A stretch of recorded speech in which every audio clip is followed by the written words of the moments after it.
Well, small beginnings. All big businesses have a small beginning. The boot of a car, someone's garage, a table and chair. And one restaurant went to the brand that's recently opened in Dubai. Tonight we introduce you to the brains behind that brand. A 2015 ABLA Award nominee and finalist, the founder of Tashas, Natasha Sideris, joins us for a chat. Now, Natasha, you said you were nervous, but I'm always nervous. Imagine that we're at one of your tables chatting, and Yes. perhaps the way to start is to say our favourite Tashas. Yes. My one is at Melrose Arch. Oh, Okay. yeah, I see that one. I see that. So Our third one. My favorite one is the one at Morningside Mall. Yes. But I must say, one of the things that I've noticed about that one is this is the epitome of high visibility black diamond living. And I want to know, how did you get that right? Because I can bet Well, my I'd last 50 cents. That's what people go there to be seen. See and be seen. With their fast cars. All the people Fast who've car. won their tenders. So you park your Porsche and your Ferrari at the ground level. Correct. And then you take a seat on the outside. And then Yep. you make sure that you've got your phone and your glasses and everybody sees you sitting at And the Tashas. right handbag. And the She's got it, eh? Got to have the right Totally. handbag. How did you get that right? You Was know that what? part of I it? have no idea. It definitely wasn't planned. I think we cater to customers from all different walks of life, and I think because Morningside's such a high-profile site, and as you say, it's got great visibility, easy access, and I think it's just something that happened. It's a crowded field. You Yes. think of the mugs and beans and the various chains. Yes. What did you think when you said you were starting yours? What am I going to offer that's going to make a difference? Okay, so I've been in the food business for 22 years, and the way I started Tashas was I was driving around one day in 2004, and I thought, where is there for people to go during the day and have a relaxed, easy meal that isn't a chain of restaurants, as you say, a big, massive chain, or a themed restaurant, or a steakhouse, or something smart. And there was really nothing. There was a huge gap in the market in 2005. There wasn't really a cafe-style environment, if you think about it.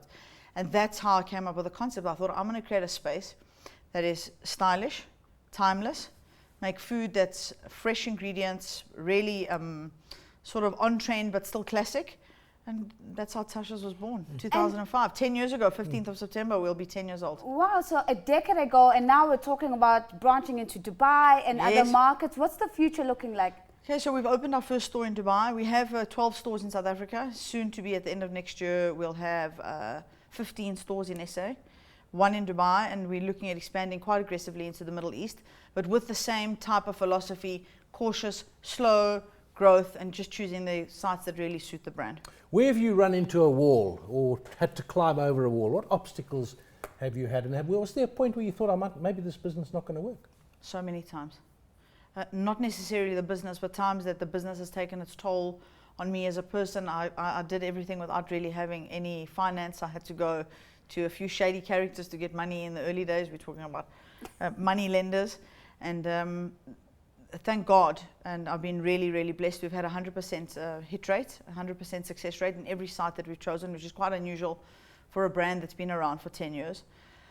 But most certainly, I think the obstacles were raising money, getting people to believe in me, and then I'd say just a lot of hard work and very, very long hours. But we have been very blessed because every store's been busy. And now you've been nominated as one of the finalists for Yes. the Businesswoman of the Year, for Huge. the ABLAs, which is absolutely phenomenal. But give me a sense of women and women stepping up as entrepreneurs and building big brands with big legacies. Do you get a sense that we're doing enough in that regard? That's quite a tough question. I think that in my industry, it is quite tough for women to make their mark. It is a male-dominated industry, the restaurant business. You'll find a lot of strong restaurateurs are all men, strong chefs are all men, and that's sort of starting to change now. Yeah, I think that women are making their mark, but in my game, sort of few and far between, because it's a tough game. A big compliment. They say in the food business, you can make money, but you've got to work so hard, and probably harder than any other business. Yes. But the compliment comes when a big chain like Famous Yes. Brands takes an interest. Correct. So I had 2 stores when Famous Brands approached me, and I had signed leases for another 2. So there was sort of 2 and then 2 coming in the pipeline. Kevin Hedderwick was a really good customer of mine through the years. And he approached me one day and said, what are your hopes and dreams for the brand? And I said, I'd like to expand it and grow it. And we negotiated for a couple of months, and we formed this new company that does franchising, and we franchise Tashas. So are you able to sit back and do nothing now? I'm working harder now than I've ever worked. Harder now than I've ever worked. It's a different mindset, and that's, being nominated for an award like Businesswoman of the Year is massive for me, because at the core of it, I'm a restaurateur, a cook, someone who loves food, loves people, and loves beautiful places. So to be nominated for that type of award is amazing, and I think a big part of that is learning the corporate world and taking the business to the next level, taking it from just being a restaurant to a brand. What would you say were perhaps the biggest influences that helped you connect with the fact that this is what I want to spend my life doing? You spent a decade building this business, Yes. but surely that must have emanated from an earlier connection for you My between. dad. Yeah. Oh, wow. Yes. So what my dad was a chef and a restaurateur. He was involved with Squire's Loft, Chicken Licken. He had the Highwayman in town many, many moons ago. So, I come from a background of being brought up in restaurants.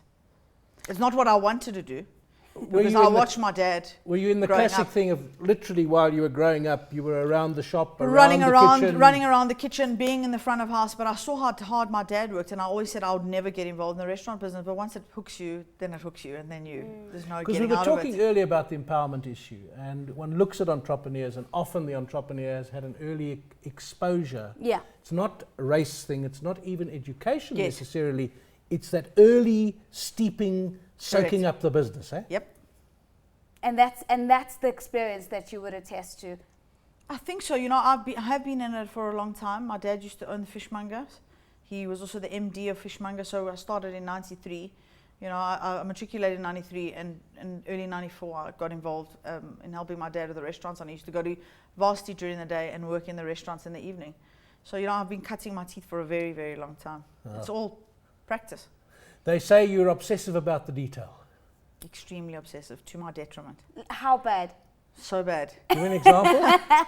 If you go to any of my restaurants, and please, I hope this is going to be true tomorrow morning when people walk Well, you into didn't- Tashas. you didn't bring Every anything salt with and you. pepper cellar, every sugar bowl has to be lined up in exactly the same way. Tables and chairs have got to be pushed in and aligned. And if you look at our condiment stations, tomato sauces, HP sauces, all lined up nice and neatly. The quality of the ingredients has to be absolutely perfect. We make everything on order, so if I walk into a kitchen and I see stuff's being prepared, then that can make me go insane. How long do you work per day? How many hours? I'm up at 5:30 and I'm normally work till about 10, 11 in the evening. 16, 18-hour days. Yeah. 16, 18-hour days. Well, that's a very big thank you to Natasha Sideris, founder of Tashas.